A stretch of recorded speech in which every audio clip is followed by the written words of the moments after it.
બેસો બેસો. Good morning. ક્યાં સુધી ભણ્યા હતા છેલ્લે? એટલે કોષ્ટક ભણ્યા હતા. 14 પ્રકારની ગ્રેવાઇસ લેટાઇસ, એનું ઉદાહરણ અને એના વિશેની બધી માહિતી. બરાબર. હોમવર્કમાં તમને આપ્યું હતું આખું કોષ્ટક પેજ નંબર 10 અને 11. પછી એના પછી એક પ્રશ્ન આપણે એવો ભણ્યા હતા, પ્રતિ એકમ કોષ પરમાણુની સંખ્યા. એમાંથી સાદો ઘન ભણ્યા હતા, અંતઃકેન્દ્રિત ઘન ભણ્યા હતા, ફલક કેન્દ્રિત ઘન કદાચ બાકી હતું. બરાબર. તો ત્યાંથી આપણે પાછું રિવિઝન કરી હતી. પ્રશ્ન આવો ભણી હતી પેજ નંબર 12 અને 13 આપેલો. સાદો ઘન, અંતઃકેન્દ્રિત ઘન અને ફલક કેન્દ્રિત ઘનમાં પ્રતિ એકમ કોષ પરમાણુની સંખ્યા ગણ. તો સાદા ઘનનો એકમ કોષ યાદ કરો. લાસ્ટ લેક્ચરમાં આપણે ભણ્યા જ છીએ, ખાલી રિવિઝન કરાવું છું કે એકમ કોષ યાદ કરો તો આમ થાય, ઘનના 8 ખૂણાઓમાં એક એક પરમાણુ લેટાઇસ બિંદુ જે હોય એની ભાતને જોડો ત્યારે જે આકૃતિ તૈયાર થાય એ સાદા સમઘનની એકમ કોષની આ પ્રમાણે હોય. આ એકમ કોષમાં આપણે એમ બોલતા હોય ખૂણાઓ ઉપર 8 પરમાણુઓ પરસ્પર એકબીજાના સંપર્કમાં રહી અને જે લેટાઇસ સ્ફટિક તૈયાર કરે એને આપણે સાદા ઘન પ્રકારની સ્ફટિક લેટાઇસ કહીએ. તો આ એક પરમાણુ અન્ય 8 એકમ કોષના સહકારમાં હોય. આવું આપણે લાસ્ટ લેક્ચરમાં છેલ્લે શીખાય. તો આ એકમ કોષમાં એનું પ્રદાન કેટલું થાય? તો 8મા ભાગ જેટલું જ થાય. એટલે જો હું એમ પૂછું કે સાદા ઘન સ્ફટિક લેટાઇસમાં એકમ કોષમાં પ્રતિ એકમ કોષ પરમાણુની સંખ્યા કેટલી, તો કાયમ માટે જ્યારે ઘનના ખૂણા ઉપર પરમાણુ હોય એનું એક એકમ કોષમાં પ્રદાન એક પરમાણુનું ગણવામાં આવે. આવી જ રીતના જો મને એમ કે સીઝિયમ ક્લોરાઇડનો એકમ કોષ અંતઃકેન્દ્રિત ઘન પ્રકારનો છે, તો એમાં પ્રતિ એકમ કોષ સીઝિયમ અને ક્લોરીન આયનોની સંખ્યા ગણ. તો સીઝિયમ ઘનના ખૂણામાં મધ્યમાં હોય અને ક્લોરીન ઘનના ખૂણામાં હોય. તો હવે જો આ પ્રકારની પ્રતિકૃતિ એક એકમ કોષની આવતી હોય તો આપણે જે પ્રશ્ન ભણીએ છીએ એ પ્રમાણે તમે આમ કહી શકો કે 8 ઘનના ખૂણામાં છે એટલે એમાં એક ક્લોરીન ગણાય, 8 ક્લોરીન ના ગણાય. પ્રતિ એકમ કોષ ક્લોરીન કેટલા ગણાય? 1. સીઝિયમ ઘનની મધ્યમાં છે તો એનું પ્રદાન એક એકમ કોષમાં સંપૂર્ણપણે ગણાય. એક સીઝિયમ આયનનું દળ અથવા તો એક સીઝિયમ આયનનું કદ એક એકમ કોષમાં છે એમ કહેવાય. ક્લોરીન 8 છે પણ ત્રિપરિમાણમાં વારાફરતી પુનરાવર્તિત ભાત જ્યારે લ્યો ત્યારે આ ખૂણા ઉપરનો એક આયન કે એક પરમાણુ એક એકમ કોષમાં તો 8મા ભાગનો જ પ્રદાન કરે. એટલે આ એક સીઝિયમ સાથે 8 ક્લોરીન ના કહેવાય. એક સીઝિયમ સાથે ક્લોરીન 8 ગુણ્યા 1/8 થાય એટલે ક્લોરીન 1 થયું અને સીઝિયમ 1 થયું. ઘનની મધ્યમાં છે એટલે આપણે 1:1 સીઝિયમ 1 હોય ત્યારે ક્લોરીન 1 હોય ને સ્ફટિક છે એ આખા એકમ કોષ છે એ આખા ત્રિપરિમાણમાં સ્ફટિકની સંપૂર્ણ લાક્ષણિકતા દર્શાવે. તો આગળ આ જોઈ, એની આગળ એ જોઈ. તેનો મતલબ કે હવે જો હું આખા સ્ફટિક માટે વિચારું તો દરેક જગ્યાએ તત્વ યોગમિતિ શું આવશે? એક સીઝિયમ દીઠ 1 ક્લોરીન. એટલે સીઝિયમ ક્લોરાઇડનું સૂત્ર આપણે 1:1 એટલે CaCl લખતા હોય. એટલે આ પ્રશ્ન આપણને ખનિજના અણુસૂત્રની નક્કી કરતી વખતે ઉપયોગી થાય. અણુસૂત્ર જાણવું હોય તો આપણે આ વસ્તુનો ઉપયોગ કરી પ્રતિ એકમ કોષ પરમાણુની સંખ્યા ગણી અને અણુસૂત્ર કોઈ પણ ખનિજ ઘન સ્ફટિકમય હોય તો નક્કી કરી શકીએ. લાસ્ટ લેક્ચરમાં મેં તમને શીખવાડ્યું હતું કે કોઈ એક ઘન પદાર્થ છે, માનો કે 20મી સદીની શરૂઆતમાં મળી ગયો.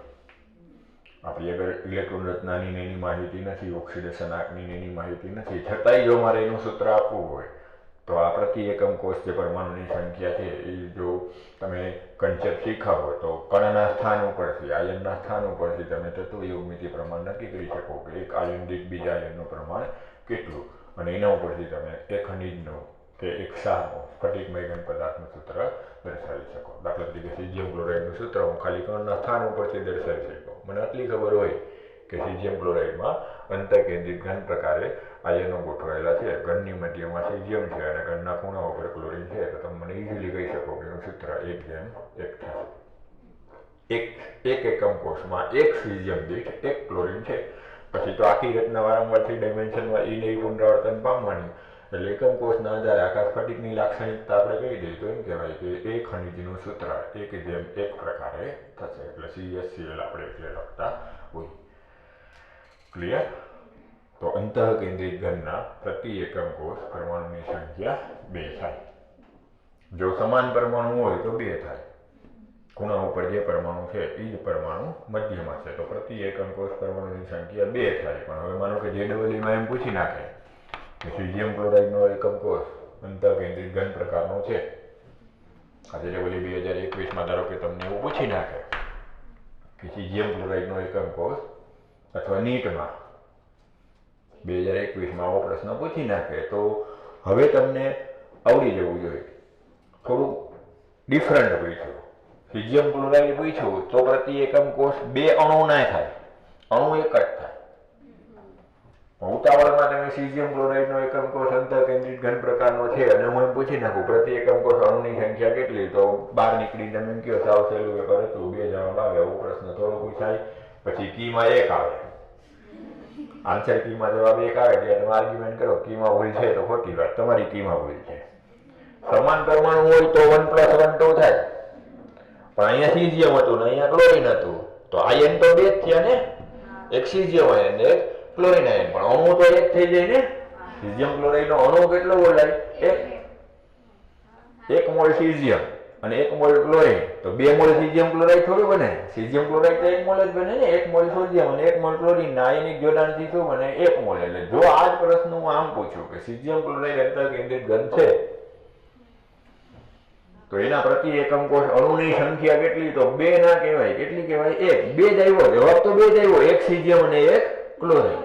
પણ અણુ કેટલો બોલાય? 1 બોલાય. પણ મેં એમ કીધું એક ધાતુ તત્વ અંતઃકેન્દ્રિત ઘન પ્રકારની સ્ફટિક પ્રણાલી ધરાવે છે તો એના પરમાણુની સંખ્યા કેટલી? તો 2. કારણ કે જે ખૂણા ઉપર હોય એ મધ્યમાં હોય તો 1 + 1 2 થઈ જાય. ક્લિયર? સમજાય છે? સીઝિયમ ક્લોરાઇડના અણુ 1 બોલાય. પણ ધાતુ તત્વો એમ કીધું હોત તો 2 સમાન કદના સરખા પરમાણુ હતા તો 1 + 1 2 થાય. આ સીઝિયમ ક્લોરાઇડમાં 2 જ કહેવાય. 1 સીઝિયમ અને 1 ક્લોરીન. એટલે આયન તો કેટલા થયા? ઘટક અણુ તો કેટલા થયા? 2 થયા. પણ મેં પ્રશ્ન અણુ કેટલા એમ પૂછ્યો હોય સીઝિયમ ક્લોરાઇડના તો 2 નહીં લખવાના. તો કેટલો જવાબ લખવાનો? 1 જવાબ લખવાનો. ક્લિયર? બધાને? હવે બીજી રીતના એમ કે ફલક કેન્દ્રિત ઘનમાં પ્રતિ એકમ કોષ પરમાણુની સંખ્યા ગણો. ફલક કેન્દ્રિત ઘનમાં પ્રતિ એકમ કોષ પરમાણુની સંખ્યા ગણો. તો ફલક કેન્દ્રિત ઘનની જે સ્ફટિક પ્રણાલી છે એનો એકમ કોષ તમને આવડે છે. પછી ઘણીવાર ફલક કેન્દ્રિત ઘન શબ્દ ના વાપરે તો FCC બોલે અથવા તો CCP પ્રકારનો એકમ કોષ બને. સાદા ઘનને મેં આની પહેલા કીધું હતું સિમ્પલ ક્યુબિક ક્લોઝ-પેક્ડ કહેવાય. એટલે સાદો ઘન ના લખ્યો હોય તો આવું લખ્યું હોય FCC, simple cubic close-packed structure, અથવા એને પ્રિમિટિવ ઘન અથવા આદિમ કોષ આવા શબ્દ વાપરીને પૂછે. બરાબર? અંતઃકેન્દ્રિત ઘન માટે મેં કીધું તું બોડી સેન્ટર્ડ ક્યુબ શબ્દ વપરાય. તેમ ફલક કેન્દ્રિત ઘન માટે CCP અથવા તો FCC અથવા તો સમઘનીય સમવૃત્ત સંકુલ રચના આવો શબ્દ વાપરવામાં આવે.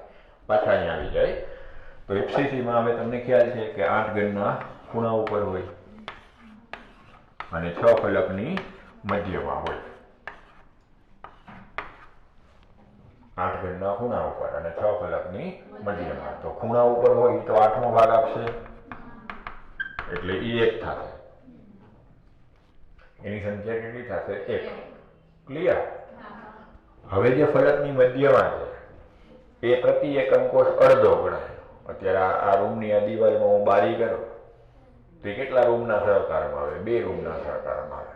આ છતમાં એક બાકુરું પાડી તો એ કેટલા સહકારમાં આવે? 2 રૂમના સહકારમાં એક વસ્તુ આવે. એટલે આમ જે ફલકની મધ્યમાં હોય એ હંમેશા એક એકમ કોષમાં અડધા પરમાણુનું પ્રદાન કરે. તો આવા 6 પરમાણુ છે.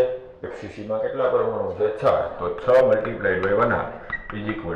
3. તો ટોટલ પરમાણુની સંખ્યા પ્રતિ એકમ કોષ કેટલી થઈ ગઈ? 4. એટલે એમ કહેવાય FCC રચનામાં પ્રતિ એકમ કોષ પરમાણુની સંખ્યા 4 હોય. FCC પ્રકારે ગોઠવાયેલો જો પરમાણુ હોય તો એક એકમ કોષમાં એનું પ્રદાન 4 પરમાણુનું કદ અથવા તો 4 પરમાણુના દળનું થાય.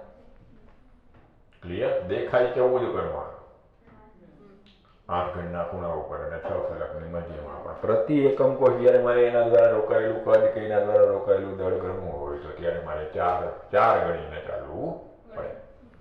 ક્લિયર?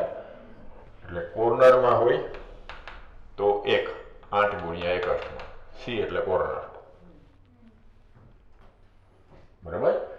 પછી ફેસ ઉપર ફલક ઉપર હોય તો 3, 6 ગુણ્યા 1/3. ઘનના બધા ફલકમાં હોય તો 3, ઘનના બધા ખૂણામાં હોય તો 1, ઘનની અંદર બોડીની અંદર હોય તો 1, 1 મલ્ટીપ્લાય બાય 1, ઘનની મધ્યમાં હોય તો 1 મલ્ટીપ્લાય બાય 1. અને જો ધાર ઉપર હોય એજ EDGE ધાર કહેવાય. આને ધાર કહેવાય. ધારને એજ કહેવાય. એજ EDGE.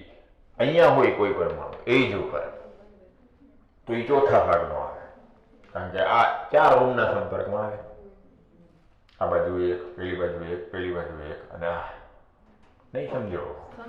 આ રૂમની આ એક કોર્નર, એક એજ લઈ આવો, એક ધારી લઈ આવો તો એની બાજુમાં કેટલા રૂમ બને? આની બાજુમાં 1 રૂમ, આની બાજુમાં 1 રૂમ, અને પેલી બાજુ 1 રૂમ. એટલે આ એક ધારી 4 રૂમના સંપર્કમાં હોય.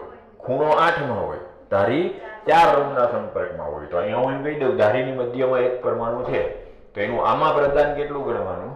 ચોથા ભાગ. તો બધી ધારી ઉપર હોય, ધારો કે ઘરની બધી ધારીની મધ્યમાં એક એક પરમાણુ હોય તો હવે ટોટલ ધારી કેટલી થાય? 12 ગુણ્યા 1/4. તો એ કેટલા ગણાય? 3. બધી ધારીની મધ્યમાં એક પરમાણુ ગોઠવીને એમ કહી દો કે એક એકમ કોષમાં કેટલા ગણાય? તો એમ કહેવાય 3 પરમાણુ અથવા આયન હશે.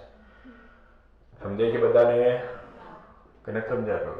સમજાય છે. ખૂણા ઉપર 8મો ભાગ, ફલકની મધ્યનો અડધો ભાગ, ઘનની મધ્યનો પૂરેપૂરો અને ધારીની મધ્યનો ચોથો ભાગ એક એકમ કોષમાં હંમેશા સહકારમાં આવે.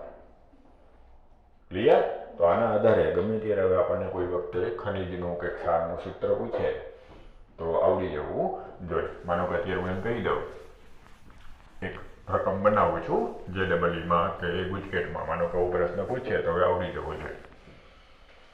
આમ કહી દઉં કે એ પરમાણુ અથવા આયન ઘનના ખૂણા ઉપર છે, ઘનના પ્રત્યેક ખૂણા ઉપર છે. બી પરમાણુ અથવા આયન ઘનની મધ્યમાં છે. બી પરમાણુ અથવા આયન ઘનની મધ્યમાં છે. અને સી પરમાણુ ફલકની મધ્યમાં છે અથવા આયન ફલકની મધ્યમાં છે. એ, બી અને સી આ 3 ઘટક કણો નો સ્થાન મેં કહી દીધું કે એ ઘટક કણ ઘનના 8 ખૂણામાં છે, બી ઘટક કણ ઘનની મધ્યમાં છે અને સી ઘટક કણ ફલકની મધ્યમાં છે. ધારો કે આ એ છે એ સોડિયમ છે, બી છે એ ટંગસ્ટન છે અને સી છે એ ઓક્સિજન છે. તો આ ત્રણેય ઘટક કણોની જે ખનિજ આપી મેં તમને સ્ફટિક આપ્યું, એ ખનિજનું સૂત્ર કયો? એનું સૂત્ર કયો? તો હવે તમને આવડી જવું જોઈએ કે ખૂણા ઉપર છે એટલે 8 ગુણ્યા 1 અષ્ટમાં છે એટલે 1 સોડિયમ છે. ઘનના ખૂણામાં ટંગસ્ટન છે તો એ તો એક જ હોય એટલે 1 સોડિયમ છે ત્યારે 1 ટંગસ્ટન છે. અને ઓક્સિજન ફલકની મધ્યમાં છે એટલે 6 ગુણ્યા 1/3 છે એટલે ત્યારે 3 ઓક્સિજન છે. તો આપેલા એકમ કોષમાં સોડિયમ, ટંગસ્ટન અને ઓક્સિજનની તત્વ યોગમિતિ 1:1:3 થઈ એટલે તમારે 4 ઓપ્શન આપ્યા હોય એમાં એ તત્વ યોગમિતિ વાળું સૂત્ર લઈ લેવાનું કે NaWO3 સૂત્ર હોય. 4 ઓપ્શનમાંથી તમારે કયું સૂત્ર લઈ લેવાનું? NaWO3 સોડિયમ ટંગસ્ટેટ આ સૂત્ર ધરાવતું હોય. કેટલું ઇન્ટરેસ્ટિંગ છે, કાંઈ ખબર નથી તમને. ઇલેક્ટ્રોન રચના હજી કાંઈ આવડતી નહોતી, તમને ઓક્સિડેશન આ ખબર નહોતી, કાંઈ ખબર નહોતી, તેથી તમે ઘન સ્ફટિકમય પદાર્થનું સૂત્ર ખાલી લેટાઈસ બિંદુના સ્થાન ઉપરથી કહી શકો કે નથી સમજાતું મારી વાત? બરોબર? તો ઇન્ટરેસ્ટિંગ છે, જરાય અઘરું નથી, ઉખાણા જેવું છે, મજા આવે ઉલટાને કે તમને આવો પ્રશ્ન પૂછ્યો એ તમને ઇન્ટરેસ્ટ પડે. એગ્રું પડે તો ખાસ પડે, કારણ કે આવું ઉખાણા જેવું છે એ મેથેમેટિકલી તમને કેલ્ક્યુલેશન સાવ સહેલી જગ્યાએ. એટલે આમ ઉપયોગી પ્રશ્ન છે. આ પ્રતિ એકમ કોષ પરમાણુની સંખ્યા ગણો એ પ્રશ્ન હું શું કામ બનાવું છું એનું કારણ આપું છું કે જ્યારે કોઈ અજ્ઞાત સ્ફટિકમય ઘન પદાર્થ મળે ત્યારે એના લેટાઈસ બિંદુઓની વાતમાં કણના સ્થાન ઉપરથી તમારે જો આવી રીતના ખનિજનું સૂત્ર આપવું હોય તો આપી શકો. ક્લિયર? કેમ સીઝિયમ ક્લોરાઇડનું મેં તમને કીધું 1:1 આવે, તમે કણનું સ્થાન આપી દીધું એટલે 1:1 આવે એટલે તમે કહી દો કે એનું સૂત્ર CaCl 1:1 પ્રકારનું હશે. ક્લિયર? બધાને ખરેખર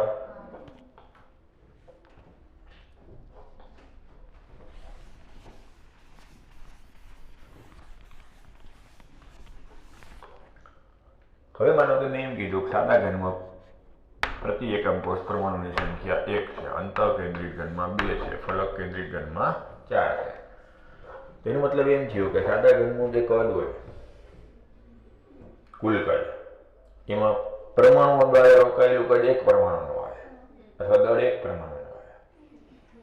અંતઃકેન્દ્રિત ઘનમાં જે ઘનનું કુલ કદ છે એની અંદર એ જ વખતે કેટલા પરમાણુઓ દ્વારા રોકાયેલ કદ આવી જાય? 2. એનું બે પરમાણુનું દળ એક એકમ કોષમાં સંગ્રહાયેલું છે એમ કહેવાય. ફલક કેન્દ્રિત ઘનમાં એક એકમ કોષની અંદર 4 પરમાણુ પ્રતિ એકમ કોષ આવે.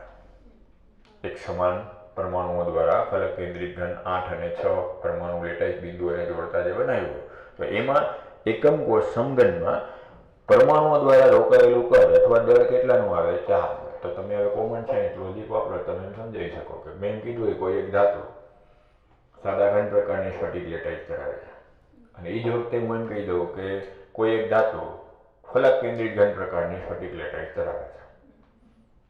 તો એ બેમાં હવે તમે મને કહી શકો કે સાદા ઘનનું ગલન બિંદુ સખ્તાઈ પ્રમાણમાં નીચી હશે, કારણ કે એની ગીચતા ઓછી છે. એક જ પરમાણુ છે ઘનમાં, જ્યારે ઓમાં એ જ વખતે કેટલા પરમાણુ છે? 4 પરમાણુનું દળ અને કદ સંગ્રહિત થયેલું છે. તો ગીચતા તેમાં વધારે કહેવાય ફલક કેન્દ્રિત ઘનમાં. તો હું આ બોલું કોપર FCC છે, કોપર FCC રચના ધરાવે છે, લિથિયમ BCC રચના ધરાવે, તો તમે સીધી મને એમ કહી શકો, કોમન એક લાક્ષણિકતા કહી શકો, કોપરની સખ્તાઈ વધારે હશે, કોપરની ઘનતા વધારે હશે, કોપરનું ગલન બિંદુ ઊંચું હશે, એના કરતાં લિથિયમની ગલન બિંદુ નીચું હશે, મૃદુ હશે, સખ્તાઈ ઓછી હશે. તો આમ ઘન પદાર્થના જ્યારે ગુણધર્મોને સમજાવવા હોય ત્યારે તમને આ માહિતી ઉપયોગી થાય. પ્રતિ એકમ કોષ પરમાણુની સંખ્યા. તો હવે ગીચતાને આપણે લોજિકલી સમજાવીએ, પણ મેથેમેટિક્સની દ્રષ્ટિએ આંકડાકીય રીતના કેટલી હોય સમજાવવું હોય તો એના માટે એક નવો શબ્દ વ્યાખ્યાયિત કરવામાં આવે, પેકિંગ એફિશિયન્સી. પેકિંગ એફિશિયન્સીનો મતલબ શું? ગીચતા, નજીક કેટલા પરમાણુઓ કુલ કદમાં જગ્યા રોકે છે. તો એ જે મુદ્દો છે, એ જે પેરામીટર છે, એને પેકિંગ એફિશિયન્સી કહેવાય. અને એ પેકિંગ એફિશિયન્સી જેમ વધે એમ ડેન્સિટી વધે, એમ ગલન બિંદુ વધે, એમ સખ્તાઈ વધે, કઠિનતા વધે. એટલે એક સ્ફટિકમય ઘન પદાર્થ માટે આ એક પ્રાચલ, આ એક પેરામીટર વ્યાખ્યાયિત કરવામાં આવ્યું, પેકિંગ એફિશિયન્સી. એટલે હવે આપણે પેજ નંબર 20, 21, 22માં 3 ક્વેશ્ચન મળવાના થાય. અત્યારે હવે ડાયરેક્ટ તમારે સીધું પેજ નંબર 20, 21, 22માં ટેક્સ્ટ બુકમાં જવાનું કે જુદા જુદા એકમ કોષની પેકિંગ ક્ષમતા અથવા તો સંકુલન ક્ષમતા ગણો. બરાબર? તેમાં આપણે સૌથી પહેલું સાદા ઘન માટે ગણીએ કે સાદા ઘનમાં કેટલા ટકા પેકિંગ કહેવાય? કુલ કદમાં કેટલા કદ ગોળાઓ દ્વારા, પરમાણુઓ દ્વારા રોકાયેલું છે એ મૂલ્યને પેકિંગ ક્ષમતા કહેવામાં આવે. ઘનના કુલ કદમાં કેટલું કદ પ્રાપ્ય પરમાણુઓ દ્વારા રોકાયેલું છે એ મૂલ્યને પેકિંગ ક્ષમતા અથવા તો પેકિંગ એફિશિયન્સી અથવા તો સંકુલન ક્ષમતા કહેવામાં આવે. તો હવે એના માટે તમારે સાદા ઘનની ભૂમિતિ જોવી પડે. અને આપણી ટેક્સ્ટ બુકમાં શું કહ્યું છે? પહેલા ફલક કેન્દ્રિત ઘનનું સમજાવ્યું, પછી અંતઃ કેન્દ્રિત ઘનનું સમજાવ્યું છે, અને પછી સાદા ઘનનું સમજાવ્યું છે. હું તમને પહેલો સાદો ઘન, પછી અંતઃ કેન્દ્રિત ઘન અને પછી ફલક કેન્દ્રિત ઘનના સંદર્ભમાં સમજાવું છું. તો સાદા ઘનમાં ધારો કે હું એમ કહી દઉં કે ધારીની લંબાઈ A છે, કોઈ એક ધારીની લંબાઈ A છે, તો સમઘન પ્રકારની પ્રણાલીમાં ત્રણેય ધારીની લંબાઈ કેવી હોય? સરખી. એટલે હવે સમઘનનું કદ લંબાઈ ગુણ્યા પહોળાઈ ગુણ્યા ઊંચાઈ થાય તો આપણે આમ કહી શકીએ કે A મલ્ટીપ્લાઈડ બાય A એટલે સાદા સમઘનનું કદ એના ઘન જેટલું થાય. બરોબર? કુલ કદ એટલું એનો ઘન.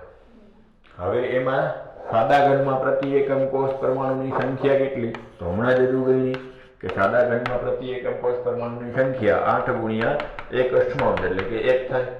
તો સાદા ઘનમાં પ્રતિ એકમ કોષ પરમાણુ દ્વારા રોકાયેલું કદ કેટલું? એક પરમાણુ. પરમાણુને આપણે સખત ગોળા તરીકે કલ્પેલો છે, ગોળાકાર તરીકે લીધેલો છે. એટલે હવે ગોળાકારનું કદ કેટલું થાય? 4/3 πr³. સમઘનનું કુલ કદ કેટલું? એનો ઘન. પરમાણુ દ્વારા સાદા ઘન સ્ફટિક લેટાઈસમાં રોકાયેલું કદ કેટલું? તો એક ગોળાનું પ્રતિ એકમ કોષ પરમાણુની સંખ્યા 1 છે એટલે એક ગોળાનું કદ એ વપરાયેલું કદ થયું કુલ ઘનમાં. તો ગોળાનું કદ કેટલું હોય? 4/3 πr³. તો જો A ના ઘન જેટલું જ પૂરેપૂરું ગોળાયો કદ રોકી લીધું હોય તો પેકિંગ એફિશિયન્સી કેટલી 100% અથવા અંશ ગણવો હોય તો 1 ફ્રેક્શન અંશ ગણવો હોય તો 1% ગણવો હોય તો 100 તો A ગણે 100% તો 4/3 પાયર ગણે કેટલા આ જે આવે એ તમારે જવાબ થઈ ગયો એટલે પેકિંગ એફિશિયન્સી નું સૂત્ર બનાવવું હોય આપણી રાશિની બદલે તો સૂત્ર એવું બને કે પ્રાપ્ય કદમાં પરમાણુઓ દ્વારા રોકાયેલું કદ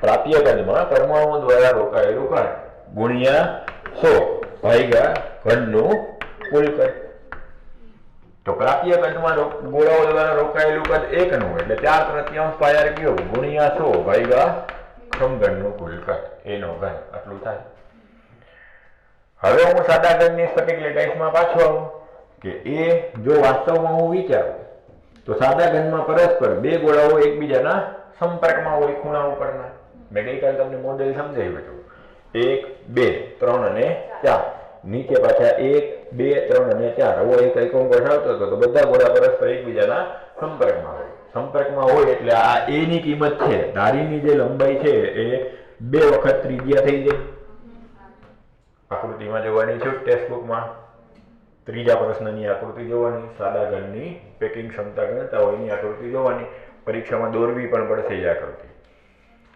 સમઘન દોરવાનો અને બે જ ગોળા દોરવાના બધાય નહીં આપણે જે બે ની જરૂર છે એ દોરવાના બાકીના નહીં દોરવાના 3 ડાયમેન્શનમાં જે પાછળ આપણને દેખાય એ દોરવાની જરૂર નથી જે બે ઉપર ફોકસ કરવાનું છે એ બે દોરવાના બીજા નહીં દોરવાના બરાબર પેજ નંબર 22 માં હશે પેજ નંબર 22 માં જે ઇમેજ આપી છે એ ઇમેજ દોરવાની એમાં હવે A ધારીની લંબાઈને જો કરતા બનાવો તો શું થઈ જાય A = 2r તો હવે આના ઉપરથી સમઘનનું કુલ કદ કેટલું ઘણીવાર A આપ્યું હોય ત્રિજ્યા પૂછી હોય તો અહીંયા બોક્સમાં લખી નાખવાનું r = a/2 ખાલી A ને જ કરતા બનાવવું એવું નહીં ઘણીવાર JEE માં શું કરે સાદા ઘનની ધારીની લંબાઈ એટલી છે તો ત્રિજ્યા પરમાણુની કેટલી તો ડૂચા નીકળી જાય એવું ક્યાં આવ્યું હતું અરે આવ્યું હતું આ આવ્યું હાવ સિમ્પલ ક્વેશ્ચન હોય અને આપણને એ ક્વેશ્ચન ના આવડે એવું બને એટલે અહીંયા આને લખી નાખવાનું r = a/2 હાવ સિમ્પલ ક્વેશ્ચન હોય અને અઘરો થઈ જાય પછી એમાં એમ કહી દઉં કે પરમાણુનું કદ કેટલું ઈ પરમાણુનું કદ કેટલું તો r ની કિંમત અહીંયા મૂકી દો 4/3 પાયર ક્યુબ એટલે એક પરમાણુનું કદ એ મળી ગયું ને જ્યારે કોઈ પ્રશ્ન પૂછે માનો કે કહી દઈએ એક ધાતુ સાદા ઘન પ્રકારની સ્ફટિક લેટાઈસ ધરાવે છે જેમાં ધારીની લંબાઈ ફલાણા પાઇકોમીટર છે તો એ પરમાણુનું કદ કેટલું તો એ ઉપરથી r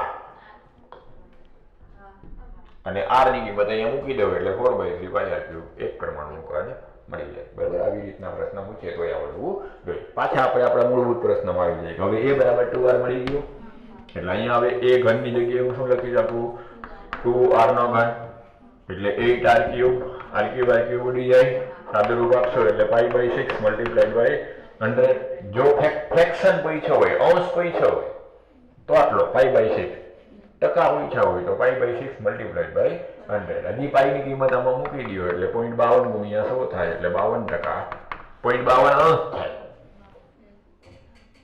પેકિંગ ફ્રેક્શન કહેવાય અને એનું ટકાવાર પ્રમાણ છે તો 52% થાય આનો મતલબ શું થયો કે સાદા ઘનમાં 48% ભાગ ખાલી હોય 52% ભાગ જ ગીચતા પરમાણુ દ્વારા રોકાયેલો ભાગ હોય પરિણામે એની ડેન્સિટી પ્રમાણમાં ઓછી હોય અડધો ભાગ ખાલી છે એવું થાય કયો ભાગ ખાલી છે તો જો ખરેખર ઇન્ટરેસ્ટથી ભણતા હોય તો સમજી શકો કે આપણે એની સમૃદ્ધ સંકુલ રચના ભણ્યા હતા સમતલીય સમચોરસતા એ હોય તો આ ભાગ ખાલી થયો પાછું આની ઉપર બીજું લેયર આવેલો વળી પાછો ભાગ ખાલી છે તો આમ ઘણો બધો અવકાશ ખાલી હોય તો એ 48% આવે મેથેમેટિકલ કેલ્ક્યુલેશન કરો કેટલું આવે 48% પેકિંગ ફ્રેક્શન કેટલું આવે 0.52 ટકાવારી કેટલી 52% આમ અડધો ભાગ તમે અવકાશમાં વપરાયેલો રહે છે ગોળાઓથી વપરાતો નથી એટલે આમ સાદા ઘનની ભૂમિતિ એ ઓછી ગીચતા ધરાવતી કહેવાય ક્લિયર સમજાય છે ખરેખર તો 3 માર્કમાં પૂછે કે સાદા ઘનના સંકુલન ક્ષમતા ગણો અથવા પેકિંગ ક્ષમતા ગણો તો હવે આનાથી સહેલું હું નથી માનતો કાંઈ હોય ક્લિયર તો હવે બીજી રીતના એમ કે અંતઃકેન્દ્રિત ઘનમાં સંકુલન ક્ષમતા ગણ. અંતઃકેન્દ્રિત ઘન પ્રકારની સ્ફટિક પ્રણાલીના એકમ કોષમાં સંકુલન ક્ષમતા ગણો.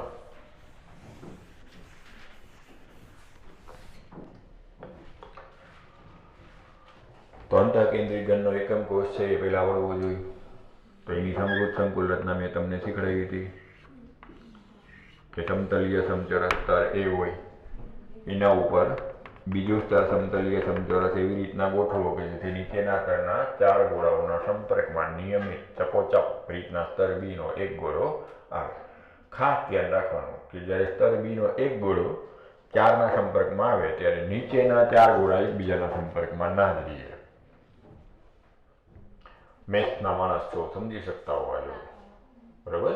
એ ગ્રુપ વાળા છો ને આપણે તો બધા સમજી શકતા હોવા જોઈએ. સમાન કદના 4 સંપર્કમાં રહેલા ગોળાઓમાં ઈ જ કદનો એક ગોળો કોઈ દી ચપોચપ બેસે જ નહીં. ધારે ધાર તમે જ્યારે આમ ગોઠવો ત્યારે સેજ પ્રેસ કરવું પડે એટલે ઓલા 4 ગોળા છે આગા જાય, ત્યારે એ મધ્યમાં ચપોચપ નિયમિત રીતના ગોઠવાય. એટલે જેમ સાદા ઘનમાં ગોળાઓ ખૂણા ઉપરના એકબીજાના સંપર્કમાં આવતા હતા એકમ કોષમાં, એમ આમાં આવશે નહીં. ક્લિયર? સમજાય છે? હવે જ્યારે આની ઉપર પાછું ખાંચમાં ગોઠવું ત્રીજું સ્તર, ત્યારે આની જેવું જ આવશે એ બી એ બી. એટલે આમ જ્યારે એનો ક્યુબ બનાવશો ત્યારે એના 8 ગોળાઓ ખૂણા ઉપર અને એક ઘનની મધ્યમાં આવશે. ત્યારે સાદા ઘનમાં જે આપણે 2 સંપર્કમાં લીધા હતા એમ આ 2 હવે સંપર્કમાં હશે નહીં, છેદ દૂર હશે. એટલે હવે સાદા ઘનમાં જે મેં ડાયરેક્ટ આમ લખી નાખ્યું હતું a બરાબર 2r, એવું હવે આમાં લખી શકીશ નહીં. સૂત્ર તો મારી આગળ છે કે packing efficiency is equal to ગોળાઓ દ્વારા વપરાયેલું કદ. તો અંતઃકેન્દ્રિત ઘનમાં કેટલા પરમાણુ હોય? 2. તો 2 ગોળાઓ દ્વારા વપરાયેલું કદ કેટલું? 2 ગુણ્યા 4/3 પાયર ક્યુબ ગુણ્યા 100 ભાગ્યા ઘનનું કદ. તો હવે મારે આ ઘનનું કદ ગણવા માટે ધારીની જે લંબાઈ છે હું ડાયરેક્ટ a બરાબર 2r જે આપણે સાદા ઘનમાં લીધી એમ લઈ શકાશે નહીં. એટલે હવે આપણે આમાં થોડુંક મેથેમેટિક ભૂમિતિનો ઉપયોગ કરી અને ધારીની લંબાઈ પહેલા મારે ગણવી પડે. તો એના માટેની શું મેથડ લીધી કે મારે ધારીની લંબાઈને કેલ્ક્યુલેટ કરવી છે. તો પેલા સંપર્કમાં કયા ગોળા હોય એ ગોળો. તો અંતઃકેન્દ્રિત ઘનમાં હવે જે વાક્ય બોલું છું એ મોસ્ટ આઈએમપી છે. અંતઃકેન્દ્રિત ઘનમાં કયા 3 ગોળા સંપર્કમાં હોય? તો આ અંતસ્થ વિકર્ણના સંપર્કમાં હોય. આ રૂમ છે, અહીંયા એક ગોળો છે, પછી મધ્યમાં એક ગોળો છે અને સામેના ખૂણાનો એક ગોળો છે. એ 3ને જોડો ને અંતસ્થ વિકર્ણના 3 ગોળાને જોડો ને તો એ સંપર્કમાં હોય. ધારીના ગોળાઓ સંપર્કમાં ના હોય. જે ખૂણા ઉપર છે એ સંપર્કમાં ના હોય, પણ અંતસ્થ વિકર્ણના 3 ગોળા સંપર્કમાં હોય. તો હવે આ અંતસ્થ વિકર્ણને આમ જોડી દઉં તો એ લંબાઈને ધારો કે હું c કહું તો એ મને ખબર છે 4 ત્રિજ્યા થાય. એક ગોળાની અડધી, એક આખો ગોળો અને એક અડધો. એટલે આમ તો એ મને ખબર છે કે અંતસ્થ વિકર્ણની લંબાઈ અંતઃકેન્દ્રિત ઘનમાં કેટલી હોય? 4 ત્રિજ્યા જેટલી હોય, બરાબર? હવે મારે આ a ને ગણવું છે. તો એક કાટકોણ ત્રિકોણ અંતસ્થ વિકર્ણ વાળો હું લઈ શકું. અંતસ્થ વિકર્ણનો સમાવેશ થતો હોય એવો એક કાટકોણ ત્રિકોણ હું લઈ શકું. પણ જો એવો કાટકોણ ત્રિકોણ લઉં તો અત્યારે એના માટે એને શું વ્યાખ્યાયિત કર્યું? પેલા એક ફલક ઉપરનો ત્રિકોણ લીધો, વિકર્ણ લીધો. ફલક ઉપરના વિકર્ણને કોની સાથે પાયથાગોરસનો પ્રમેય લાગુ કર્યો? અંતસ્થ વિકર્ણ સાથે. અને પછી એને એના ઉપરથી એની કિંમત લીધી. એટલે હવે તમે ટેક્સ્ટ બુકમાં હું કહું છું ત્યાં જુઓ, અંતઃકેન્દ્રિત ઘનની જે સ્ફટિક પ્રણાલીનો એકમ કોષ છે એમાં એને પેલા ફલક ઉપરનો વિકર્ણ લીધો, ત્રિકોણ EFD ના વાંચ્યો, બરાબર? ટેક્સ્ટ બુકમાં જે આકૃતિ છે એ સાથે સાથે જોતા રહેવાની. ત્રિકોણ EFD માં જે ફલક ઉપરનો વિકર્ણ છે એની લંબાઈને b રાખી. ફલક ઉપરનો વિકર્ણ આવો થશે, આમ આ ફલક છે તો એનો વિકર્ણ કેવો થશે? આ જે 2 સામસામેના ફલકના ખૂણા છે એને જોડતા એની લંબાઈને શું થયું? b. તો આ 2 તો a હોય, ધારીની લંબાઈ તો a હોય. એટલે પાયથાગોરસના પ્રમેય પ્રમાણે ફલક ઉપરનો વિકર્ણ શું થશે? b નો વર્ગ બરાબર a નો વર્ગ વત્તા a નો વર્ગ. કે નથી સમજાતી મારી વાત? બરાબર? પછી હવે ફલક ઉપરના વિકર્ણને કોના આરે જોઈ લો? અંતસ્થ વિકર્ણ હારે, અને પછી એનો જે ત્રિકોણ મળ્યો ABD સમથિંગ જે તમને ચોપડીમાં આકૃતિમાં આપ્યો છે એ કાટકોણ ત્રિકોણને લઈ અને પાછો પાયથાગોરસનો પ્રમેય લાગુ કર્યો. આને આપણે C ધાર્યું. અંતઃકેન્દ્રિત ગણના અંતસ્થ વિકર્ણને શું ધાર્યું? C. ધારીની લંબાઈ શું છે? A. ફલક ઉપરના વિકર્ણની લંબાઈ શું છે? B. તો પાયથાગોરસના પ્રમેય પ્રમાણે શું થાય? A નો વર્ગ વત્તા B નો વર્ગ બરાબર C નો વર્ગ. B તો આપણે હમણાં જ વ્યાખ્યાયિત કર્યું ફલક ઉપરના વિકર્ણ ઉપરથી કે 2A નો વર્ગ થાય. તો હવે આમ થઈ જાય A નો વર્ગ વત્તા 2A નો વર્ગ બરાબર C નો વર્ગ. અંતસ્થ વિકર્ણની લંબાઈ તો આપણે લખી શકીએ ત્રિજ્યાના સંદર્ભમાં 4r નો સ્ક્વેર. અંતસ્થ વિકર્ણની લંબાઈ તો આપણે શું લખી શકીએ? 4r નો સ્ક્વેર. એટલે હવે આમ થઈ જાય 3A નો વર્ગ બરાબર 4r 16r નો સ્ક્વેર. સમજાય મારી વાત? એટલે હવે આમાં a ને કરતા બનાવો તો a = આમ થઈ જાય 4/√3r. એટલે આ મજૂરી શું કામ કરી આપણે કે ડાયરેક્ટ સાદા ઘનમાં જેમ બે ખૂણા ઉપરના ગોળાઓ પરસ્પર સંપર્કમાં છે એટલે સીધી ધારીની લંબાઈ તમને a = 2r મળે, એમ અંતઃકેન્દ્રિત ઘનમાં નહીં મળે, કારણ કે ખૂણા ઉપરના ગોળાઓ એક જ સ્તરના પરસ્પર અંતઃકેન્દ્રિત ઘનમાં સંપર્કમાં હોતા નથી. એટલે આપણે પાયથાગોરસના પ્રમેયનો ઉપયોગ કરી અને ધારીની લંબાઈ અને ત્રિજ્યા વચ્ચેનો સંબંધ મેળવ્યો. એના માટે પહેલા સ્ટેપમાં શું કર્યું? ફલકનો વિકર્ણ લીધો અને એને અનુરૂપ કાટકોણ ત્રિકોણ લઈ પહેલા ફલકના વિકર્ણને વ્યાખ્યાયિત કર્યું. એ શું આવ્યું? B² = 2A². બરાબર. પછી એ ફલકના વિકર્ણને અંતસ્થ વિકર્ણ સાથે સમાવેશ કરતો કાટકોણ ત્રિકોણ લીધો. એટલે પાયથાગોરસના પ્રમેય પ્રમાણે શું આવ્યું? 3A નો વર્ગ બરાબર અંતસ્થ વિકર્ણની લંબાઈનો વર્ગ. અંતસ્થ વિકર્ણની લંબાઈમાં તો ત્રણ ગોળા પરસ્પર એકબીજાના સંપર્કમાં હોય એટલે એ અંતસ્થ વિકર્ણની લંબાઈ કેટલી આવી? 4r. હવે એ કિંમત આમાં મૂકી દઉં એટલે મને a ની કિંમત મળી જાય. હવે આ a ની કિંમત જે આવી એને આમાં મૂકી દઉં ઘનના કુલ કદમાં. આમાં મેં કીધું યાદ રાખવાનું. હવે આના ઉપરથી ત્રિજ્યાનું સૂત્ર ભેગું લખી જ નાખવાનું. a = 4/√3r છે તો r = શું લખી નાખવાનું? √3/4a. ક્લિયર? √3/4a. ક્યારેક ઘણી વાર તમને ત્રિજ્યા પૂછી નાખે અંતઃકેન્દ્રિત ઘનમાં તો પછી આવડી જવું જોઈએ. હવે આ કિંમત આમાં મૂકી દો a ના ઘનની અને સાદુરૂપ આપો તો એ જવાબ 68% આવે. એ જવાબ કેટલો આવે? 68%. એટલે એનો મતલબ કે અંતઃકેન્દ્રિત ઘનમાં પ્રાપ્ય કદના ગોળાઓ કુલ અવકાશમાં 68% હોય છે. 68% જગ્યા ગોળાઓ દ્વારા વપરાયેલી હોય છે, બાકીનો અવકાશ 32% ખાલી હોય છે. તો સાદા ઘનમાં એ કેટલું આવ્યું હતું? 52% અને 48%. આમાં એ કેટલું આવ્યું? 68% અને 32%. ઇટ મીન્સ ધેટ સાદા ઘન કરતા અંતઃકેન્દ્રિત ઘનની પેકિંગ એફિશિયન્સી જાજી છે. એટલે આમ બેયના ગુણધર્મો એટલે ભિન્ન જોવા મળે. બે ધાતુ હોય, એક સાદા ઘનની લેટાઈસમાં હોય અને એક અંતઃકેન્દ્રિત ઘનની લેટાઈસમાં હોય, બેયના ભૌતિક ગુણધર્મો માટે જુદા થાય. ક્લિયર? આપણે પ્રશ્નની શરૂઆત અહીંથી કરી દીધી ને, સ્ફટિક રચનાનો અભ્યાસ શું કામ કરવો પડે? મેં બે ધાત્વિક ઘન આપ્યા હોય અને છતાંય બેના ગુણધર્મોમાં ભિન્નતા છે. મેં બે આયની ઘન આપ્યા હોય ને બેના ગુણધર્મોમાં ભિન્નતા છે, તેનું કારણ તમે હવે સમજી શકો કે સ્ફટિક લેટાઈસ બદલાય એમ એની જે ગુણધર્મો છે આ ગીચતા, સખ્તાઈ, ગલનબિંદુ, ઘનતા વગેરે આ પેકિંગ એફિશિયન્સીના આધારે સમજાવી શકાય. પ્રતિ એકમ કોષ પ્રમાણની સંખ્યાના આધારે સમજાવી શકાય. સ્ફટિક પ્રણાલી ભિન્ન થશે એના ભૌતિક ગુણધર્મો માટે ભિન્ન થશે. અમે મેથેમેટિકલી સાબિત કર્યું કહેવાય કે સાદા ઘન કરતા અંતઃકેન્દ્રિત ઘનમાં વધુ ગીચતાથી પ્રકટક કણો ગોઠવાયેલા હોય છે. ક્લિયર? આવડશે? હોમવર્કમાં કરી શકશો ખરેખર? હવે જો એમ કે ફલક કેન્દ્રિત ઘન, તો હવે એની આકૃતિ જોઈને ઇઝીલી હવે તમને આવડી જાય કે ફલક કેન્દ્રિત ઘનમાં ફલક ઉપરના વિકર્ણો એકબીજાના સંપર્કમાં હોય. ખૂણા ઉપરના જે બે પરમાણુ છે એકબીજાના સંપર્કમાં ના હોય તો એમાં તમારે ફલક ઉપરના વિકર્ણની લંબાઈને સમાવતો કાટકોણ ત્રિકોણ લઈ લેવાનો. બરાબર? પેજ નંબર 21 ની આકૃતિ જોવાની. CCP રચનામાં સંકુલ ક્ષમતા અથવા FCC રચનામાં સંકુલન ક્ષમતા. બરાબર? જેટલી સંકુલન ક્ષમતા CCP માં હોય અથવા FCC માં હોય એટલી જ સંકુલન ક્ષમતા હેક્સાગોનલ ક્લોઝ પેક રચનામાં હોય. હું તમને નેક્સ્ટ લેક્ચરમાં જ્યારે હેક્સાગોનલ ક્લોઝ પેક રચનાની માહિતી આપીશ ત્યારે તમને સમજાવી દઈશ કે જે HCP ની ગોઠવણી છે તરોની HCP માં હેક્ઝાગોનલ ક્લોઝ પેક રચનામાં એવા જ પ્રકારે પેકિંગ CCP માં હોય, ખાલી એની દિશા જુદી જુદી હોય સ્તરોની, પણ પરમાણુઓ એટલા જ હોય. એટલે આમ પેકિંગ ક્ષમતા જેટલી HCP ની આવે એટલી જ કોની આવે? CCP ની. એટલે ટેક્સ્ટબુકમાં પેજ નંબર 21માં CCP ની આપણને શીખડાવે છે, પણ ટાઇટલમાં લખી નાખે કે બેયની સરખી હોય. એટલે ક્યારેક હેક્ઝાગોનલ ક્લોઝ પેક રચનાની સંકુલન ક્ષમતા કેટલી હોય એવું MCQ પૂછે તો ગણતરી નથી શીખવાડવી, પણ આપણને એક માહિતીના સંદર્ભમાં ભેગું આપી દીધું છે કે અત્યારે તમે જે ક્યુબિક ક્લોઝ પેક રચનાની ગણો છો, FCC ની ગણો છો, એના જેટલી જ જોવા મળે.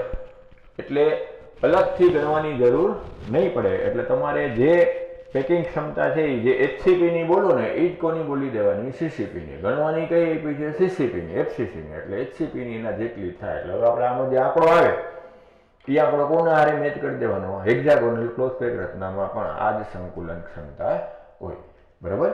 પણ અત્યારે આપણે હવે ટાઇટલ HCP અને CCP ભલે આપ્યું, ગણીએ છીએ કે એના આધારે CCP ક્યુબિક ક્લોઝ પેક રચનાના આધારે ગણીએ છીએ 8 ગણના ખૂણા ઉપર અને 6 ફલકની મધ્યમાં. 21 નંબર પેજની આકૃતિ તમારે દોરવાની. કયા ગોળા દોરવાના? ખાલી ફલક ઉપરના 3 દોરવાના, બાકી ક્યુબ દોરવાનો. બાકીના ગોળા દર્શાવવાની જરૂર નથી. તો હવે જે ફલક ઉપરનો વિકર્ણ છે એને હું C વડે ધારી લઉં. તો આ બે ધારીના વિકર્ણો, બે ધારીની લંબાઈ હું A વડે ધારી લઉં અને ફલક ઉપરના વિકર્ણને C વડે ધારી લઉં. તો આમ કહેવાય કે A નો વર્ગ વત્તા A નો વર્ગ બરાબર C નો વર્ગ, પાયથાગોરસના પ્રમેય પ્રમાણે. તો હવે આમ કહી શકું 2A નો વર્ગ બરાબર C નો વર્ગ. ફલક ઉપરના વિકર્ણમાં પણ પરસ્પર 3 ગોળાઓ સંપર્કમાં હોય. પરિણામે AC બરાબર એ શું થાય? 4R. એટલે આમ લખી નાખું 4R નો વર્ગ. 2A નો વર્ગ ઇઝ ઇક્વલ ટુ 4R નો વર્ગ. એટલે હવે તમે આમ લખી શકો A બરાબર 2√2R. A બરાબર 2√2R. ક્લિયર? આટલું સમજાય છે? આમાંથી R ને કરતા બનાવી જ લેવાનું કોમન. હવે જો હું સંકુલન ક્ષમતાની ટકાવારીનું સૂત્ર લઉં તો ગોળાઓ દ્વારા વપરાયેલું કદ FCC માં કેટલું આવે? પ્રતિ એકમ કોષ FCC માં કેટલા પરમાણુ હોય? 4. એટલે 4 ગુણ્યા 4 તૃતીયાંશ પાય ક્યુબ ગુણ્યા 100 ડિવાઇડેડ બાય A નો ઘન એટલે 2√2 R નો ઘન. R નો ઘન ઉડી જાય, બાકીનાનું સાદુરૂપ આપી દો એટલે લગભગ 74% જવાબ આવે. આશરે કેટલો જવાબ આવે? 74. એટલે આમ પરિણામે એમ કહેવાય કે HCP રચનામાં અથવા તો ક્યુબિક ક્લોઝ પેક રચનામાં સંકુલન ક્ષમતા 74% હોય. વાક્ય HCP નું કોમન બોલવાનું, પણ ગણતરી કોમન ન હોય. HCP તો હેક્ઝાગોનલ હોય, ષટકોણીય હોય, એ તો બિનઘનીય એકમ કોષ છે. એટલે આ મેથડથી એની ગણતરી ન થાય, પણ ફાઇનલ આન્સર સરખો આવે. HCP નું જ્યારે હું બંધારણ સમજાવીશ, ક્યુબિક ક્લોઝ પેક રચના સમજાવીશ ત્યારે તમને શીખડાવી દઈશ નેક્સ્ટ લેક્ચરમાં કે બેયની સંકુલ ક્ષમતા શું કામ સરખી આવી. મેથડ આ ન હોય. એમ કે હેક્ઝાગોનલ ક્લોઝ પેક રચનાની સંકુલન ક્ષમતાના ટકા ગણો તો આ મેથડ ન હોય. એમાં તમારે શું લેવું પડે? હેક્ઝાગોનલ રચના લઈ એનો એકમ કોષ લઈને પછી ગણતરી કરવી પડે. મારી વાતને સમજી શકતા હશો તમે હું શું બોલું છું? એમાં તો તમારે આવો એકમ કોષ લેવો પડે ને, હેક્ઝાગોનલ લેવું પડે. સિલિન્ડર હેક્ઝાગોનલનું લઈ અને તમારે આખી જે ગણતરી છે એ દર્શાવવી પડે. એમાં તમે એવું બોલી જ ના શકો ત્રણેય બાજુની કદ સરખું, ત્રણેય બાજુની લંબાઈ સરખી છે. એમાં તો આપણે આવું બોલતા હોય A બરાબર B હોય અને C એનાથી જુદું હોય. આખી મેથડ બદલાઈ જાય, પણ ફાઇનલ આન્સર કેટલો આવે? 74%. એટલે વાક્ય સમજવાનું કે બેયમાં એક સરખી ક્ષમતા હોય, પણ મેથડ બેયમાં સેમ ન હોય. આમાં આપણે ક્યુબિક સમઘન પ્રકારનો ફલક ઉપરનો વિકર્ણ લઈ અને 74% સાબિત કર્યું. તો આમાં હેક્ઝાગોનલ ક્લોઝ પેક રચના લઈ અને પછી તમારે એનો એકમ કોષ લઈને સાબિત કરવાનું થાય. પેલું જ બદલાઈ જાય. અહીંયા તમે કેમ 4 કહેતા હો? પ્રતિ એકમ કોષ પરમાણુની સંખ્યા 4 કહેતા હો તો HCP રચનામાં પ્રતિ એકમ કોષ પરમાણુની સંખ્યા 6 આવે.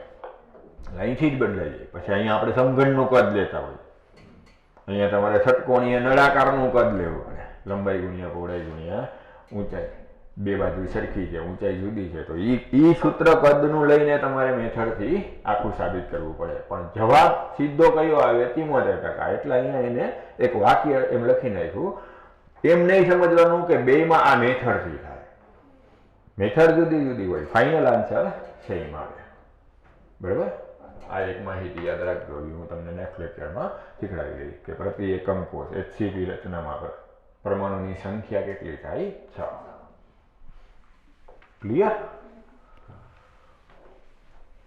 હવે અત્યારે આ સિલેબસમાં નથી કે હેક્ઝાગોનલ ક્લોઝ પેક રચનામાં સમૃદ્ધ સંકુલ રચનાની ક્ષમતાના ટકા ગણો, એટલે આપણે આખી થિયરી નથી ભણતા, એનો ડાયરેક્ટ સીધો આંકડો આપણે લઈ લઈશું, 74% હોય છે. એટલે મને ગુજરાત બોર્ડમાં પૂછે તો આપણે આ જ રીતના લખી નાખવાનું, HCP અથવા CCP કરી.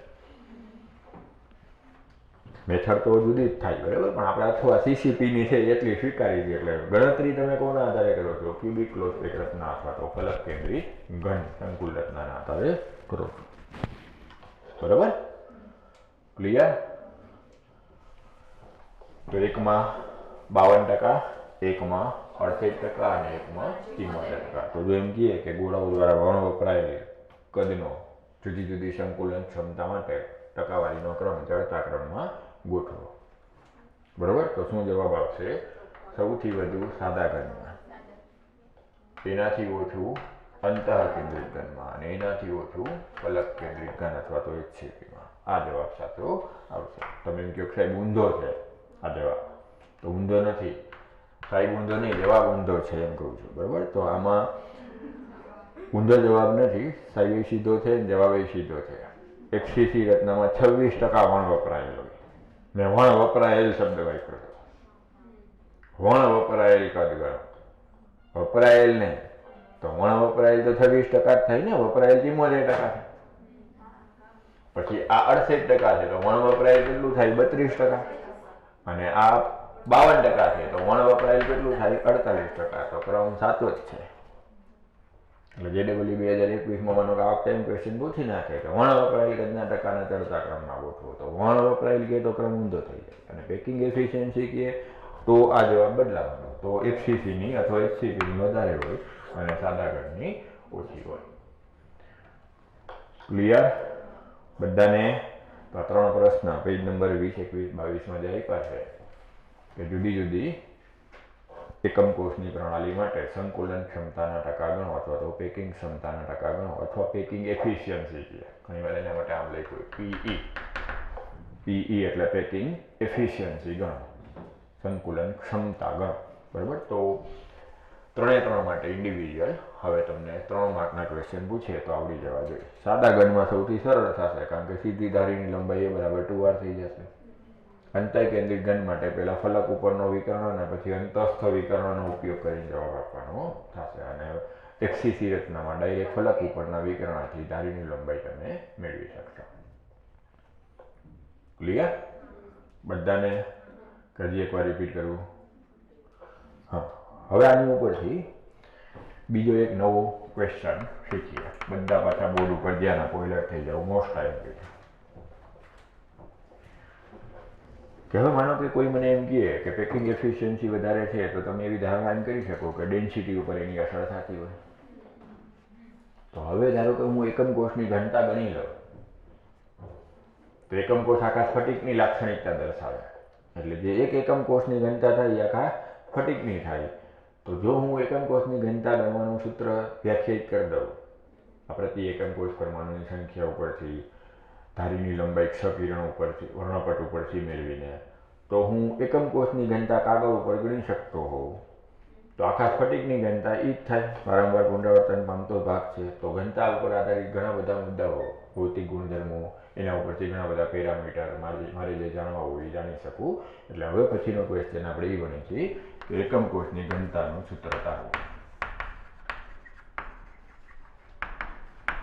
પેજ નંબર 22માં આપણને આમ આપ્યું છે એકમ કોષનું વિવિધ પરિમાણોની ગણતરી કરવી હોય તો કઈ રીતના કરી શકાય. સાવ એટલે સાવ સરળ છે. મોલારિટીનું સૂત્ર જે હોય ને એના જેવું છે.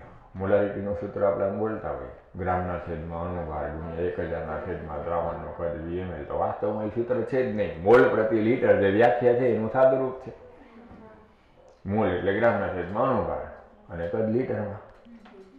કે નથી સમજાતી મારી વાત? બરોબર? તો એ હકીકતમાં સૂત્ર ના કહેવાય. એ ડેફિનેશનને આપણે સંજ્ઞાઓ દ્વારા ગાણિતિક પદ દ્વારા દર્શાવ્યું.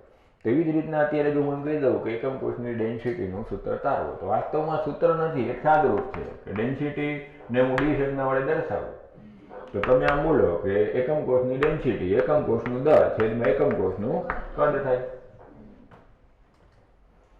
કોઈ પણ એકમ કોષની ડેન્સિટી મારે જો વ્યાખ્યાયિત કરવી હોય તો આમ કહી શકું કે એકમ કોષની ડેન્સિટી ઇઝ ઇક્વલ ટુ એકમ કોષનું દર છેદમાં એકમ કોષનું કદ. એકમ કોષનું દર કેટલું થાય? તો એકમ કોષમાં પ્રતિ એકમ કોષ જેટલા પરમાણુ હોય એનું દર એ એકમ કોષનું દર થઈ ગયું. મેં કીધું કે લિથિયમ BCC રચના ધરાવે. લિથિયમ અંતઃકેન્દ્રિત ઘન પ્રકારનો એકમ કોષ ધરાવે, તો એક એકમ કોષનું દળ કેટલું થાય? તો એક એકમ કોષમાં લિથિયમના કેટલા પરમાણુ? 2 ગુણ્યા લિથિયમના એક પરમાણુનું જે દળ હોય એક એકમ કોષનું દળ થઈ જાય. નહીં સમજાય? સમજાય છે? બરાબર.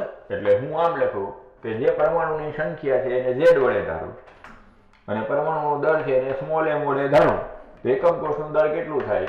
પ્રતિ એકમ કોષ પરમાણુની સંખ્યા ગુણ્યા એ પરમાણુનું દળ, એ એક એકમ કોષનું દળ થાય. તો એ કિંમત હવે અહીંયા મૂકી દઉં. એકમ કોષની ડેન્સિટી ઇઝ ઇક્વલ ટુ પ્રતિ એકમ કોષ પરમાણુની સંખ્યા મલ્ટીપ્લાઈડ બાય એના એક પરમાણુનું દળ. સમજાઈ જેવું છે. હું કહી દઉં કોપર HCC રચના ધરાવે, તો કોપરના એક એકમ કોષનું દળ કેટલું? તો એક HCC માં એક નહીં, કેટલા કોપર હોય? 4. તો 4 કોપર પરમાણુનું દળ એક એકમ કોષનું દળ થઈ ગયું. હજી નથી સમજાતી મારી વાત? બરાબર. તો આમ લખાય પ્રતિ એકમ કોષ પરમાણુની સંખ્યા મલ્ટીપ્લાઈડ બાય એક પરમાણુનું દળ એ એક એકમ કોષનું દળ થાય. એક એકમ કોષનું કદ કેટલું? તો સમઘનીય પ્રણાલી એના વિચલન માટે આપણે એમ કહી શકીએ કે એક એકમ કોષનું કદ એનો ઘન થાય. આપણે અત્યારે સાદો ઘન, ફલક કેન્દ્રિત ઘન અને અંતર કેન્દ્રિત ઘન માટે જે વિચારીએ છીએ એ પ્રમાણે તમે એમ કહી શકો એનું ઘન એ એક એકમ કોષનું કદ થાય. તો દળના છેદમાં કદ બરાબર ડેન્સિટી આવે. હવે આપણે રસાયણ વિજ્ઞાનમાં જથ્થાનો એસઆઈ એકમ મોલ લીધો અને એક મોલ પરમાણુના દળને આપણે વ્યાખ્યાયિત કરી અને ડેટામાં ઈ લેતા હોય પરમાણુય દળ અથવા તો આણ્વીય દળ. તો હવે અહીંયા મારે એને જો રિપ્લેસ કરવું હોય, કેમેસ્ટ્રીમાં તો આપણે પ્રતિ મોલ એકમ વાળા દળનો ઉપયોગ કરતા હોય, બરાબર. તો અત્યારે હવે જો એના સંદર્ભમાં આને રિપ્લેસ કરવું હોય તો કેમેસ્ટ્રીનું પહેલું ચેપ્ટર ઉપયોગમાં આવે કે એક મોલનું દળ એને એનું પરમાણુય દળ અથવા આણ્વીય દળ કહેવાય. તો n એ જેટલી સંખ્યામાં m, કેપિટલ M એટલે પરમાણુય દળ અથવા આણ્વીય દળ. તો એકનું કેટલું? તો આ એકનું કેટલું દળ જે આપણે જાણવું છે એને હવે હું કરતા બનાવું તો m ઇઝ ઇક્વલ ટુ પરમાણુય દળ છેદમાં એવોગાડ્રો થઈ જાય. પેલું ચેપ્ટર છે કે એક પરમાણુનું દળ કેટલું? તો એમ કહેવાય કે પરમાણુય દળ ભાગ્યા મોલ. પરમાણુય દળ ભાગ્યા મોલ. મોલ એટલે એવોગાડ્રો જેટલી સંખ્યા.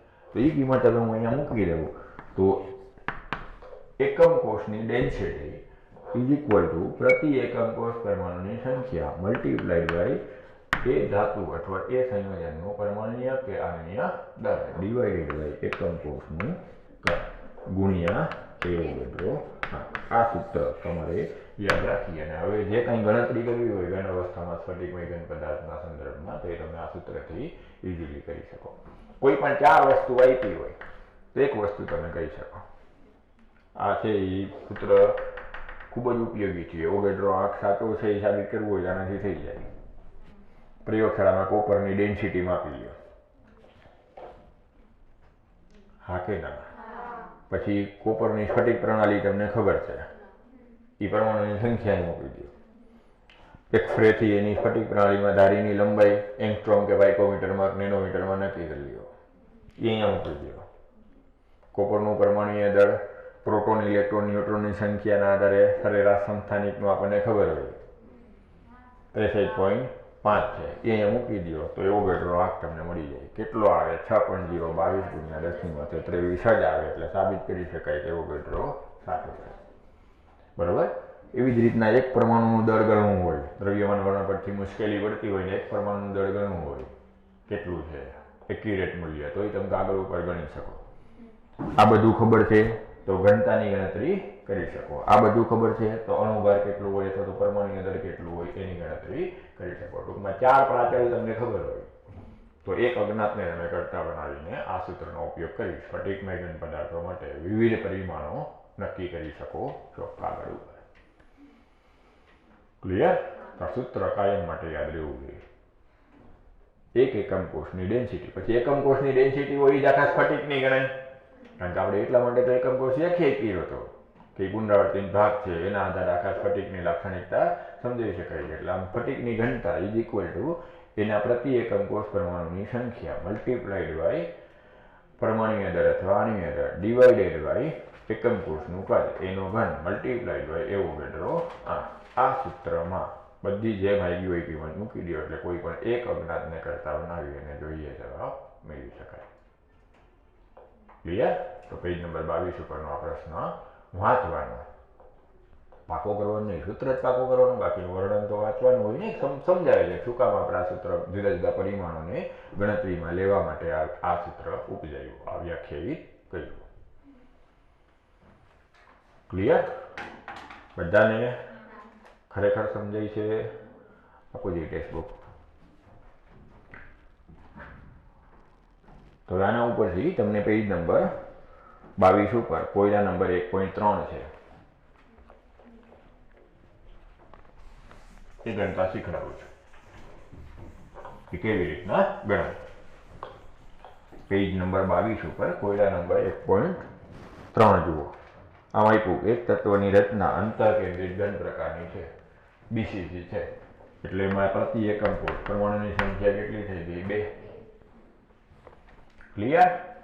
પછી એના એકમ કોષની ધારીની લંબાઈ 288 પાઇકોમીટર છે, એટલે એ બરાબર 288 ગુણ્યા 10⁻⁻12 મીટર અથવા તો 288 ગુણ્યા 10⁻⁻10 સેન્ટીમીટર. જોવાનું કે બાકીના જે પ્રાપ્તેલ છે એનો એકમ સીજીએસમાં આપ્યો છે કે એનકેએસમાં. જો એનકેએસમાં આપ્યો હોય તો મીટર વાળું લેવાય અને સીજીએસમાં આપ્યું હોય તો સેન્ટીમીટર વાળું લેવાય. સમજો છો ને મારી વાત? બરાબર. પછી એને એમ કીધું કે એની ડેન્સિટી 7.2 ગ્રામ પર સીસી સેન્ટીમીટર ક્યુબ છે. તો મતલબ હવે આપણે સેન્ટીમીટર વાળું લેશું, કારણ કે ડેન્સિટીમાં આપણને કઈ રકમ આપ્યો છે? સીજીએસનો. ક્લિયર? તો એ તત્વના 208 ગ્રામમાં કેટલા પરમાણુ રહેલા હશે? તત્વનું દળ આપ્યું 208 ગ્રામ. હવે એમ કીધું કે એમાં નંબર કેટલા હશે, પરમાણુ કેટલા હશે? તો પહેલા તો હું સૂત્ર બનાવું કે density is equal to z multiplied by પરમાણુય દર ડિવાઇડેડ બાય એ નો ઘન ગુણ્યા એવોગાડ્રો. ડેન્સિટી આપી છે, પ્રતિ એકમ કોષ પરમાણુની સંખ્યા ખબર છે, એનો ઘન મળી શકે એ ઉપરથી, અને એવોગાડ્રો આપતો અચળાંક હોય. એટલે સૌથી પહેલા મને એટલી ખબર પડે તો પરમાણુય દર ગણી લેવાય કે આપેલા ઘટકનું પરમાણુય દર, આપેલા તત્વનું પરમાણુય દર કેટલું એમને કરતા બનાવવો તો density multiplied by a cube multiplied by Avogadro divided by પ્રતિ એકમ કોષ પરમાણુની સંખ્યા. આ કિંમત અહીંયા મૂકી દઉં, એનો ઘન મૂકી દઉં, સેન્ટીમીટર વાળી વેલ્યુ લઈશ કારણ કે ડેન્સિટી ગ્રામ પર સીસીમાં આપી છે. આ બધું સાદુરૂપ આપવું છે એટલે મને અણુય દર 1 ગ્રામ પ્રતિ મોલ મળી ગયું. ક્લિયર? હવે પેલા પાઠનો ઉપયોગ કરીએ કે જો 1 ગ્રામ તત્વ આપ્યું હોય તેમાં પરમાણુની સંખ્યા 6 ગુણ્યા 6.022 ગુણ્યા 10⁻23, કારણ કે પરમાણુય દર એટલે 1 મોલનો દર થાય. તો 1 ગ્રામમાં આટલા પરમાણુ, તો 208 ગ્રામમાં કેટલા? ક્લિયર? સમજાય છે? 1 ગ્રામ જેનું પરમાણુય દળ આવ્યું 1 ગ્રામ, ધારો કે જે અહીંયા જવાબ આવે કે 1 ગ્રામ, ધારો કે 200 ગ્રામ આવ્યું ધારો કે, તો એમાં આટલું, તો 208માં કેટલું? તો એ જે આવે એ તમારો ફાઇનલ આન્સર થાય. ક્લિયર? ટેક્સ્ટબુકમાં એને આડાવડું કર્યું છે. પહેલા એકમ કોષની સંખ્યા ગણી, પછી એકમ કોષની સંખ્યામાં પ્રતિ એકમ કોષ 2 પરમાણુ, એટલે વળી એને 2 વડે ગુણ્યો. એવી લાંબી મેથડ શું કામ લેવી? સીધું સૂત્રનો ઉપયોગ કરીને જ ડાયરેક્ટ સીધું તમે ગણી શકો છો. ટેક્સ્ટબુકની મેથડ ખોટી છે એમ જ કહેતો, પણ ઊંધો કામ પકડવો એના કરતા તો ડાયરેક્ટ સીધું સૂત્રથી જ જવાબ આવી જાય છે. તો પેલા ડાયરેક્ટ પરમાણુય દર ગણીને જ સીધો જવાબ લઈ.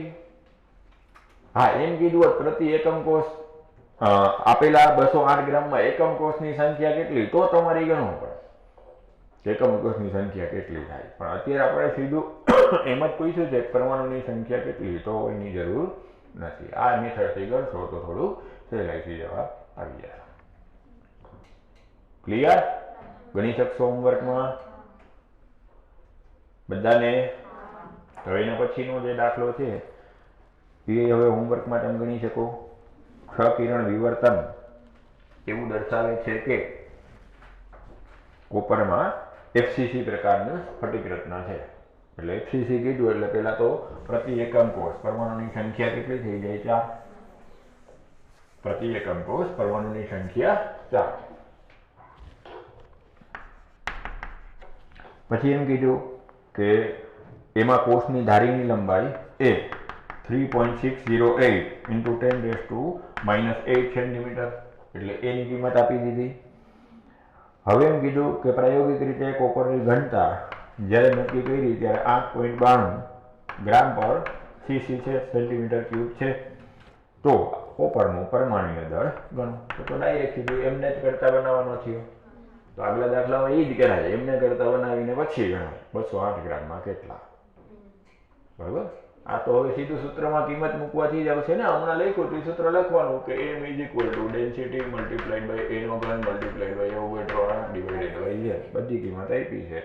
જોઈતું જે પદ છે એ મેળવી લ્યો એટલે તમને પરમાણ્વીય દળ મળી જાય. ક્લિયર? આપણે જે સૂત્ર તાર્યું ને એના અનુપ્રયોગો આપ્યા કે તમારે કરતા જેને બનાવવો હોય, જે પ્રાચલની કિંમત જોતી હોય એ તમને મળી શકે. એટલે કે વિવિધ પરિમાણો સ્ફટિકમાં એકમ કોષ ઉપરથી જો તમારે ગણતરીના લેવા હોય તો તમે આ સૂત્રનો ઉપયોગ કરી શકો. ક્લિયર? એના ઉપરથી હવે કોયડા નંબર 1.5 આવડે. એમાં કરતા બદલાયું. ડેન્સિટીનું સૂત્ર ડાયરેક્ટ લેવાનું. શું આપી દીધું? પરમાણ્વીય દળ એમ આપી દીધું. સીસીપી લેતા સીસીપી એટલે હમણાં જ મેં કીધું કે એફસીસી અને સીસીપી સેમ થાય. સીસીપી એટલે કેટલા લખવાના? 4. એટલે પ્રતિ એકમ કોષ પરમાણુની સંખ્યા 4, એવોગાડ્રો 8, ધારીની લંબાઈ a, બધી કિંમત આપી છે. તમારે ડેન્સિટી મેળવવાની થાય. સીજીએસના એકમમાં આપ્યું છે કારણ કે પરમાણ્વીય દળ ગ્રામમાં આપ્યું ને, યુનિફાઈડ માસ એટલે જે મળશે એ ગ્રામ પર સીસીમાં લેવા. આ જો એમ કહે તમને જેડબલયુમાં આ વખતે થોડુંક એમાં અઘરું બનાવે તો આ જે ફાઇનલ આન્સર છે ને એમ કહી દે કિલોગ્રામ પ્રતિ મીટર ઘનમાં મેળવો. એટલે તમને મળ્યો એ શેમાં મળ્યો? ગ્રામ પ્રતિ સેન્ટીમીટર ક્યુબમાં. તમારે એ શેમાં ફેરવી નાખવાનું? કિલોગ્રામ પ્રતિ મીટર ઘનમાં. કાં પછી પહેલેથી જ પાઇકોમીટરને શેમાં ફેરવવાનું? મીટરમાં. અને જે પરમાણ્વીય દળ છે એ ગ્રામની બદલે શેમાં લઈ લેવાનું? કિલોગ્રામમાં. તો ફાઇનલ આન્સર ડાયરેક્ટ શેમાં મળશે? કિલોગ્રામ પર મીટર ઘન. અને નહીં તો તમારા છેલ્લો આન્સર ગ્રામ પર સીસીમાં આવ્યો અને કિલોગ્રામ પર મીટર ઘનમાં ફેરવી નાખવાનો. ક્લિયર? તો કોયડા નંબર 1.3, 1.4, 1.5 ત્રણેય મેં તમને ગણાવીને મેથડ શીખડાવી. ફાઇનલ આન્સર તો તમારી ગણતરીથી તમારે જ મેળવવાનો થાય. તો જ દાખલા આવડે, નહીં તો નહીં. હું અહીંયા ગણીને સીધો જવાબ લઈ આવું પછી એ જવાબ તમે નોટમાં ઉતારો તો એ મેથડ દાખલા ગણવા માટે યોગ્ય નહીં. દાખલા તો હંમેશા મારે હિન્ટ આપવાની હોય અને તમારે ગણવાના હોય. હા, ન આવડે કે ન જવાબ આવે તો મારે એ આખો દાખલો બોર્ડ ઉપર સમજાવવાનો હોય. એટલે ન આવડે તો પાછું મને કહી દેજો તો હું બોર્ડ ઉપર ગણીશ. બાકી આ ત્રણેય દાખલા હોમવર્કમાં ગણી નાખું. એવી જ રીતના પેજ નંબર 23માં લખાણ સંબંધિત પ્રશ્નોમાં પહેલો પ્રશ્ન થઈ જશે 1.13માં. પછી પાછો 1.16માં થઈ જશે. નીચેનામાંથી કોની સંકુલન ક્ષમતા વધારે હશે? સાદો ઘન, અંતઃકેન્દ્રિત ઘન અને એચસીપી. તો હમણાં જ હજી ગણ્યા એચસીપી = સીસીપી લઈને ચાલવાનું. આવડે ને? આંકડા ઉપરથી કહેવાનું એચસીપીની વધારે છે અને સાદા સંઘનની ઓછી હશે. 1.17માં સરસ સ્ટાર કરી નાખો. હમણાં ભણ્યા એ દાખલો થયો. મોલર દળ કિલોગ્રામ પ્રતિ મોલમાં આપ્યું એટલે MKS ના એકમ વડે મૂકવાનું. મોલર દળ શેમાં આપ્યું? કિલોગ્રામ પ્રતિ મોલમાં એટલે કેપિટલ M આપી દીધું. પછી ઘન એકમ કોષ રચે છે તો એ ખબર નથી કયો રચે છે એટલે Z ને કરતા બનાવવાનો થશે.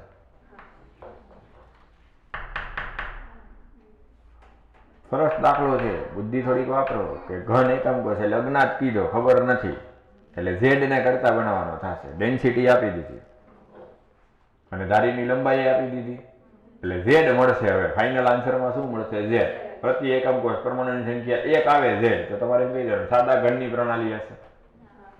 પ્રતિ એકમ કોષ પરમાણુની સંખ્યા 2 આવે તો શું કહી દેશો? અંતઃકેન્દ્રિત ઘનની સ્ફટિક એકમ કોષ હશે. પ્રતિ એકમ કોષ પરમાણુની સંખ્યા 4 આવે તો શું કહી દેશો? ફલક કેન્દ્રિત ઘન પ્રકારનો એકમ કોષ હશે. અને 6 આવે તો હેક્ઝાગોનલ ક્લોઝ. હમણાં તમને માહિતી આપી કે 6 આવે તો એમ કહી દેજો હેક્ઝાગોનલ ક્લોઝ રચના હશે. પ્રતિ એકમ કોષ પરમાણુની સંખ્યા ઉપરથી ઊંધું પૂછ્યું એકમ કોષ કયો. તો આ દાખલામાં એને સરસ ટ્રીક વાપરી કે તમારે પહેલા કોને કરતા બનાવવો પડશે ઝેડ ને, અને ઝેડ ના આધારે પછી તમારે એકમ કોષની પ્રકૃતિ કહેવાની થશે. બાકી સૂત્ર તો એકનું એક જ રહેશે.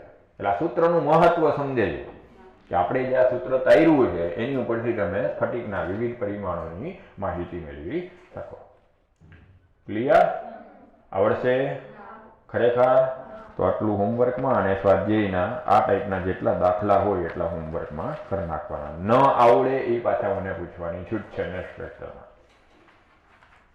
પણ જો રસપૂર્વક ગણશો, ઇન્ટરેસ્ટથી ગણશો તો આવડી જ જશે. એટલે નેક્સ્ટ લેક્ચરમાં આટલા દાખલા થઈ જવા જોઈએ. 11મો 1.11 પેજ નંબર 33માં 1.12 1.13